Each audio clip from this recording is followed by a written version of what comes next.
సునాదస్వరము June 16. దాని మార్గములు రమ్య మార్గములు, దాని త్రోవలన్నయు క్షేమకరములు. సామెతల గ్రంథము 3వ అధ్యాయము 17వ వచనం.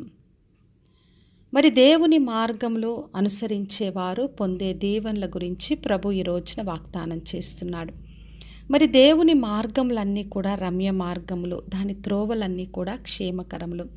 మరి దేవుడు మనకు ఉపదేశం చేసినప్పుడు మనం హృదయపూర్వకంగా ఆయన మాటలకు లోబడి, మనము హృదయములో ఆ మాటలన్నీ కూడా రాసుకొని మనం ఆయన చిత్తంలో నడుస్తున్నప్పుడు ప్రతి విషయంలో ఆయన మనల్ని క్షేమకరంగా సుఖముగా నడిచే మార్గంలో నడిపిస్తాడు. ఎందుకంటే దేవుడు ఎప్పుడు కూడా తన పిల్లల్ని నడిపించాలని కోరుతాడు. మరి దేవుడి మార్గంలో అన్ని ఆశీర్వాదాలు మనం పొందుకుంటాం. అందుకనే 16వ వచనం రాయబడింది, దాని కుడి చేతిలో దీర్ఘాయువును, దాని ఎడమ చేతిలో ధనఘనతలు ఉన్నవి అని. మనము ఆయుష్ ఆరోగ్యం కావాలని ఎంతగానో ప్రయాసపడుతుంటాం. మరి ధనము కావాలి, ఘనత కావాలి, వీటన్నిటి కొరకు ఎంతగానో ప్రయాసపడుతూ దాని కొరకు పరుగులెత్తుతాం. అయితే దేవుని మార్గం మనము పాటించినప్పుడు, ఆయన ఉపదేశంకు లోబడినప్పుడు, ఆయన జ్ఞానమును మనం పొందుకున్నప్పుడు దీర్ఘాయువును, ధనఘనతను అన్నీ పొందుకుంటాం. ఎందుకంటే మన దేవుడు మనకు ఆయుష్ను ఆరోగ్యం ఇస్తాడు. ప్రతి బలహీనతలో ముట్టి స్వస్థతను మనకు కలగచేసే దేవుడు. మనం భాగ్యం సంపాదించుటకు ఆయన సామర్థ్యాన్ని కలగచేస్తాడు. మరి మనకు కావలసిన ఘనత అన్నీ కూడా ఆయనలో ఉన్నాయి. అందుకే నిత్యం మనం ఆయన మాటలను ధ్యానిస్తూ ఆయన చిత్తమునకు లోబడినప్పుడు అన్నీ కూడా పొందుకుంటాం.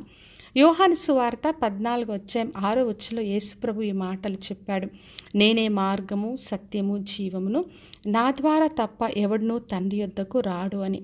మన ప్రభు మనకు మార్గమై ఉన్నాడు. ఆయన సత్యమైన మార్గంలో నడిపిస్తాడు, జీవ మార్గంలో నడిపిస్తాడు, తండ్రి యొద్దకు చేరుస్తాడు.